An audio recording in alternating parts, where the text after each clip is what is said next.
Now, the instructions to play these games should be fairly intuitive, as they're included at both the beginning of the introductory adventure as well as in the first slides of the small group game.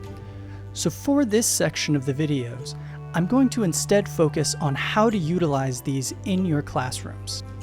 These games can either be assigned within Google Classrooms or emailed to your students. If you'd like to see the results, go to the responses in the individual game. This will bring up both summaries, individuals, as well as answers to specific questions. Now, the most probable question you'll get asked from your students is if they forgot what their character roles or stat blocks would be. Now, if you go into the Google form itself and go to questions, each of these individual questions that results in a character role can actually be selected from the drop-down menu. If you go to anything that says, make sure you write down your role, and click on it, it will show you if there's been any respondents to that specific question, as well as who those respondents were.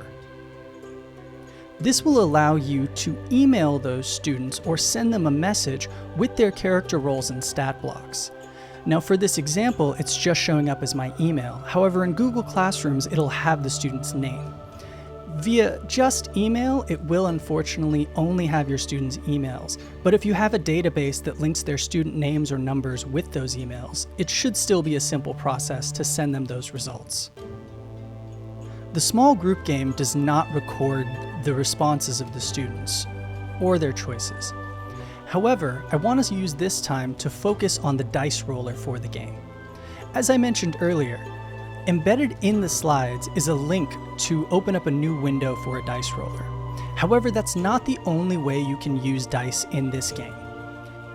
There are two scripts embedded in the Google Slides that will automatically show up if you copy these to your Google Drive. They're both made by Alice Keeler, and I highly recommend checking out her YouTube videos or her website. Now, these scripts run best when you're presenting the slide to the students. To use the first one, simply go up and click on Dice next to the Help button, and it will drop down a list of options to roll 1 die, 2 die, or multiples. If you click this, it will automatically run the script and give you your result. The second is embedded in the extensions. By clicking on Extension and going to Dice Slides by Alice Keeler, hit Show Sidebar. Once the sidebar pops up, you will see options to roll a die or place a die. By clicking Roll, it shows your result. You can roll 1, 2, up to 6 die at a time. If instead you click Place Die, it will give you your results and also a number of icons corresponding with the number of die you rolled. These will show up on the slide, and you can move them around if you'd like. This is a great way to record the outcomes of your dice rolls as you play the game, because you can leave the icons on the previous slides. I recommend this most for any instructor who's planning to present this to the class or to a small group, especially if you're doing this over Zoom. It's a great way for the students to be able to visually see the outcomes of the rolls without having to click back and forth between two different windows.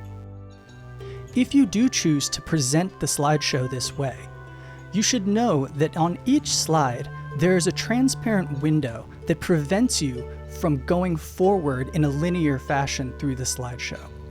These windows will generally correspond with the correct slide you're supposed to move to next, or keep you on the slide you're on until you click the appropriate button. The drawback of presenting this way is when you click on the button, it will instead show you the link. Just go ahead and click on that link and it will still take you to the appropriate slide. If you'd like to assign this small group game within Google Classrooms, there is one drawback, and that is if you use the embedded Google buttons to simply link the game, it will open in this view, rather than just automatically opening it in presentation mode.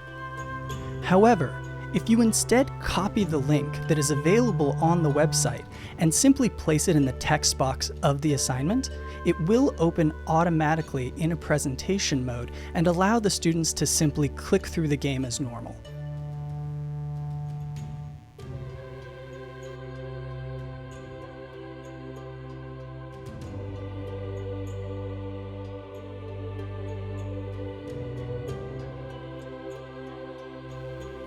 If you do choose to download these games, they will automatically copy into your Google Drive.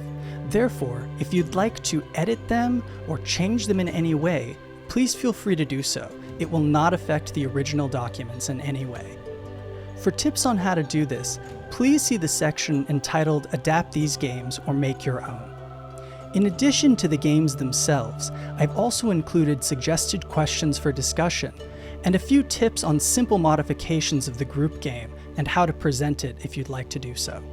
There is also an included printable stat block for the small group games, in case your students forget to copy and paste theirs, or if you just like to print out and cut small cards for your class. I want to thank you for checking out these games. I hope your students enjoy them, and I hope they generate great discussions within your class. If you'd like to suggest any edits or updates to the games, I do have links to the beta test versions where you can play, and there's an embedded feedback box at the end of the game. Thank you again.